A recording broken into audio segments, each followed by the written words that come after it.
This is episode 31 of the Creator God Theory of the Atonement. I've titled it Outcome Number 1, Divine Love, with the subtitle, The Atonement Vortex and the Meaning of Christ-like Love, Part 5. We have now arrived at our fourth demonstration, which I have called the battle axe demonstration. It illustrates what I believe is one of the most significant consequences of intrinsicism, the weaponization of love and hate. Before we begin unpacking it, however, let us briefly review where the mousetrap demonstration brought us, and then look ahead at where the battle axe demonstration will take us. In demonstration number 3, the mousetrap demonstration, we explored what I referred to as the ontology of value. In other words, we asked one of the most fundamental questions in all of philosophy. Where does value come from? Our answer was straightforward. Reality gives rise to life. Life gives rise to needs. Needs give rise to values. From that progression, we arrived at two important conclusions. First, value is relational. Whether we examine the mousetrap, the cherry pie, the plant, the human soul, or the salt, each example demonstrated that value does not reside within things themselves. Rather, it exists in relation to the life they serve and the purposes they fulfill. And second, intrinsicism is false. Consequently, love and hate, like every other value concept, must be evaluated relationally rather than intrinsically. That conclusion now becomes the starting point for everything that follows. Once we understand where value actually comes from, we are prepared to ask an equally important question. What are the consequences of intrinsicism? That question brings us to demonstration number 4, the battle axe demonstration. If the mousetrap demonstration exposed the fallacy of intrinsicism, the battle axe demonstration will explore its consequences. In other words, the mousetrap demonstration answered the question, where does value come from? The battle axe demonstration answers the equally important question, what are the consequences of intrinsicism?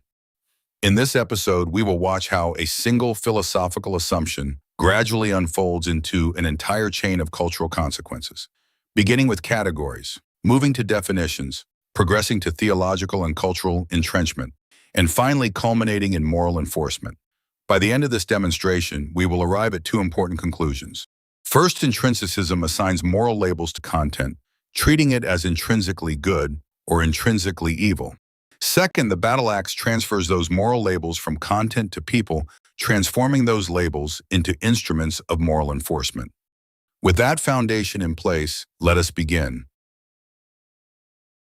This image represents what I believe has become one of the most powerful ideological battlefields in modern society. Increasingly, the great moral debates of our day are being fought under the banners of love and hate. Every day we hear competing voices appealing to love, denouncing hate, demanding tolerance, condemning intolerance, celebrating inclusion, and warning against exclusion. Increasingly, our cultural, political, religious, educational, and even legal conversations are being framed in terms of these two moral categories. At the center of this conflict stands what I have chosen to represent with the battle axe. It symbolizes the weaponization of love and hate through the philosophical fallacy of intrinsicism. What begins as a seemingly harmless philosophical assumption gradually unfolds into one of the most powerful ideological weapons of our day. This demonstration will explore how that transformation takes place in 3 acts. Act 1, the assignment of moral labels. Act 2, the weaponization of moral labels. Act 3, the way out. With that overview in mind, let us begin with Act 1. We now come to Act 1 of the battle axe demonstration, which I have titled The Assignment of Moral Labels. To begin with, notice that we have 2 large barrels. On the left, we have a barrel labeled love, which is designated as intrinsically good. On the right, we have a second barrel labeled hate, which is designated as intrinsically evil. The important point to notice is that these barrels representing intrinsicism do not define love or hate. Instead, intrinsicism does something far more crucial and central to our thesis. It assigns moral labels to whatever content is placed within those categories. In other words, once content in the form of a definition, characteristic, attitude, or behavior is placed into the love barrel, it inherits the label intrinsically good. Likewise, once content is placed into the hate barrel, it inherits the label intrinsically evil. This distinction is absolutely crucial because the power of intrinsicism does not lie in defining the categories of love and hate, but in assigning moral status to whatever definitions those categories come to contain. As those definitions expand or change over time, the moral labels remain attached to them. Let's begin with what would have seemed obvious to most Christians.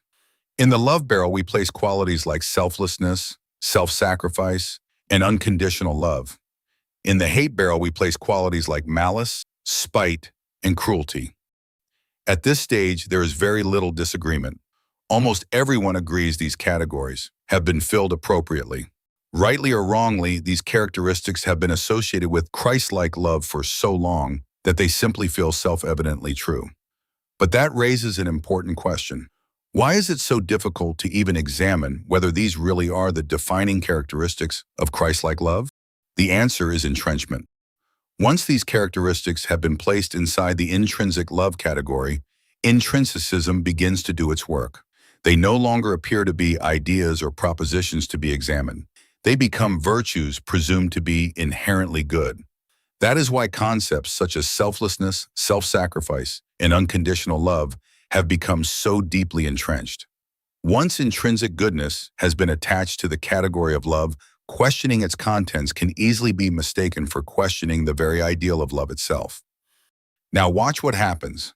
Because these original characteristics have already been accepted, they become the foundation for adding new ones to the love barrel, such as tolerance, acceptance, and affirmation, matched on the hate side by intolerance, rejection, and condemnation. The original contents become the basis for expanding the categories even further. For example, if Christ-like love includes loving one's enemies as well as one's neighbor, does that not suggest tolerance, acceptance, and affirmation? And if love is truly unconditional, should it not accept and affirm people where they are without judgment? Notice what has happened. The original understanding of Christ-like love has now become the foundation for expanding the contents of the love barrel. Qualities such as tolerance, acceptance, and affirmation are no longer presented as separate ideas to be evaluated on their own merits. Rather, they inherit the intrinsic goodness already attached to the love category. At the same time, intolerance, rejection, and condemnation inherit the intrinsic evil attached to the hate category. Now the discussion begins to change. These are no longer merely virtues and vices. They increasingly describe how we relate to other people. As a result, disagreement itself begins to take on moral significance. But the expansion of these categories doesn't stop there. As time goes on, additional social ideals begin finding their way into the love barrel. Diversity, equity, and inclusion are added to the love category, while bigotry, inequity, and exclusion are placed into the hate category. Notice what has happened. We have now moved beyond individual virtues and beyond individual relationships.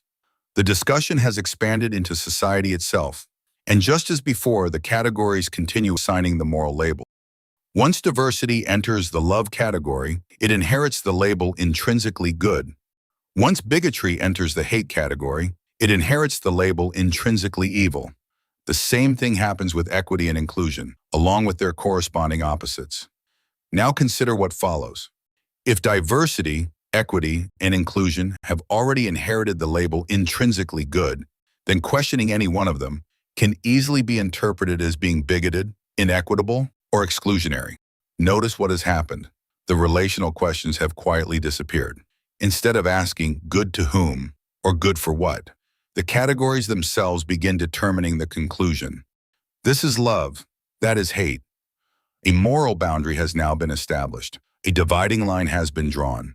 Society is increasingly divided into two moral camps, those identified with love and those identified with hate. Moral labels have begun replacing moral reasoning, but the story doesn't end there. Once moral labels replace moral reasoning, it is only a matter of time before those same labels are transferred from ideas to the people who hold them. That brings us to Act 2 of the Battle Axe demonstration, which I have titled The Weaponization of Moral Labels. Up to this point, our attention has been focused almost entirely on the barrels themselves. We have seen how the categories of love and hate become filled with accepted definitions, and how intrinsicism quietly transforms those definitions into entrenched moral categories by treating everything placed within the love barrel as intrinsically good and everything placed within the hate barrel as intrinsically evil. But that raises an obvious question. What happens next? How do these moral categories move beyond mere ideas to become one of the most powerful forces shaping modern culture? To answer that question, we must now bring the battle axe into our discussion. But before we examine how it operates, let me explain why I chose a battle axe as the symbol for this demonstration. There are 3 reasons. First, a battle axe is a weapon of war, and even its name reminds us that we are in a battle. Only in this case, it is not a military battle but a cultural one, a battle fought with ideas, moral labels, and social pressure rather than bullets and bombs. Second, a battle axe has 2 cutting edges, making it an appropriate symbol for the weaponization of both love and hate. One blade represents the enforcement of the love barrel's contents, while the other represents the enforcement of the hate barrel's contents. Each blade therefore represents a different mode of attack, yet both work together as parts of the same weapon, enforcing the moral boundaries that intrinsicism has entrenched around the accepted contents of those 2 barrels. This distinction is important. In the first act of this demonstration, we saw that intrinsicism assigns moral labels to content, treating everything placed within the love barrel as intrinsically good, and everything placed within the hate barrel as intrinsically evil. The battle axe performs a different function. It transfers those moral labels from content to people, transforming them into instruments of moral enforcement. Third, a battle axe is a weapon of close combat. Unlike arrows or artillery, it requires direct personal confrontation. It therefore symbolizes the intensely personal nature of this cultural conflict, where the attack is directed not merely against ideas, but against the people associated with them. Once the battle axe is swung in either direction, the goal is no longer reasoned discussion, persuasion, or civil discourse. Instead, it is to identify, condemn, and silence through the application of moral labels. Taken together, these 3 characteristics make the battle axe an appropriate symbol on what we will now explore. It represents the enforcement, or policing, of the moral and cultural boundaries established by the love and hate barrels. More specifically, it is the mechanism by which the moral labels attached to ideas become attached to people, transforming those labels into instruments of moral enforcement. The progression is simple. The barrels label content. The battle axe labels people. With that understanding in mind, let us now examine how the battle axe actually operates. Notice carefully what this image portrays. At first glance, it appears to depict 2 opposing camps locked in a cultural conflict. But look more closely. This is not 2 opposing camps. It is one camp, one ideology, one weapon. The battle axe stands at the center, and both of its blades are working together. One blade proclaims that love is intrinsically good. The crowd reinforces that message with shouts and banners declaring, "Love is love. Choose love. Love wins. Love is the only answer. Hate has no home here." At the very same time the battle axe is swinging its other blade, that same crowd reinforces its unified message with shouts and banners declaring, "Fight hate. Ban hate. Hate speech is violence. No tolerance for hate. Hatred is not an opinion. It's evil." Those are not 2 competing ideologies. They are 2 complementary sides of one unified message, promoting love and condemning hate. This is how the battle axe enforces the moral boundaries established by the love and hate barrels. It does not answer arguments. It simply declares that love is good and hate is evil. And who would or even could argue otherwise when love has already been assumed to be intrinsically good and hate intrinsically evil? But then it does something even more divisive. It labels people. Those who agree and march with the crowd are labeled loving, virtuous, and good. Those who disagree or simply question the accepted contents of the love barrel are labeled hateful, intolerant, bigoted, and evil. The issue is no longer whether love is good and hate is evil. Those questions have already been settled by the accepted contents of the love and hate barrels. The issue has now become where you stand. Do you stand with the accepted contents of the love barrel, or do you stand against them? Once that question has been answered, the battle axe goes to work.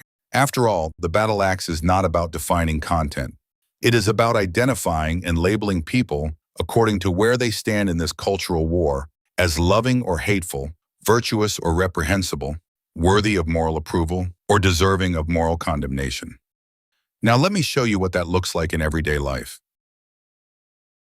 Let's watch how the battle axe uses the hate barrel to label people. Using tolerance as our example, it plays out this way. You question their understanding of tolerance. You're labeled intolerant. Intolerance belongs in the hate barrel. Hate is intrinsically evil. Therefore, you are no longer merely someone with a different opinion. You are now identified with the hate barrel. The verdict of being hateful has been rendered. The social consequences naturally follow. Shaming and shunning. After all, why should love debate hate? Why should virtue reason with vice? Why should good explain itself to evil? In other words, why should I associate with you or explain myself to you? I shouldn't, and I won't. At that point, the hate barrel and the battle axe have done exactly what they were designed to do. They have replaced moral reasoning with moral labeling. But that is only half the story. We've seen how the battle axe uses the hate barrel to label others. Now let's see how it uses the love barrel to publicly label oneself as morally virtuous, and by implication morally superior, through virtue signaling. Using tolerance as our example once again, it plays out this way. You publicly affirm the accepted view of tolerance. You're labeled tolerant. Tolerance belongs in the love barrel. Love is intrinsically good. Therefore, you are now identified with the love barrel. The verdict of being virtuous has been rendered. But how does everyone else know where you stand? Public condemnation of the intolerant signals virtue. The more publicly you distance yourself from those identified with the hate barrel, the more clearly you demonstrate that you belong in the love barrel. This virtue signaling is rewarded, approval and praise. At that point, the love barrel and the battle axe have done exactly what they were designed to do. They have publicly identified you as morally virtuous, while reinforcing your separation from those identified with the hate barrel. Notice what has happened. On one side, the battle axe uses the hate barrel to label others. On the other side, it uses the love barrel to label oneself. One side publicly condemns. The other side publicly claims virtue. Together, the two sides reinforce one another, making this cultural battle increasingly personal because people's moral identity has become publicly tied to the accepted contents of the love and hate barrels. In the process, moral reasoning has been replaced with moral labeling, while moral character has been replaced with moral performance. If the battle axe has replaced moral reasoning with moral labeling and moral character with moral performance, while dividing people, silencing discussion, rewarding virtue signaling, and profoundly shaping our culture, then one important question naturally remains. Who or what is wielding this battle axe? Let's now turn to that question. Who wields the battle axe? At first, the answer seems obvious. Surely someone must be wielding it. Surely there must be some person, some organization, some institution, or some movement directing this cultural war. But the answer is actually much more surprising. No one and everyone. No one owns the battle axe. No one controls it. No one alone directs its use. And yet, almost anyone can wield it. Individuals, families, church members, friends, social media, academia, Hollywood, corporations, news media, governments, and countless others. Anyone who accepts the assumptions built into the love and hate barrels can wield the battle axe. Once those assumptions are accepted, the battle axe requires no central authority. It becomes self-perpetuating. People simply pick it up and use it, sometimes consciously, sometimes unconsciously, sometimes with good intentions, but always with harmful consequences. So in answer to the question, who wields the battle axe? Consider this answer. Wherever people replace moral reasoning with moral labeling, wherever they replace moral character with moral performance, The battle axe is already being wielded. But that raises an even more important question. Is there a way out of this cultural crisis? Is there a way out of the fallacy of intrinsicism that has given rise to it?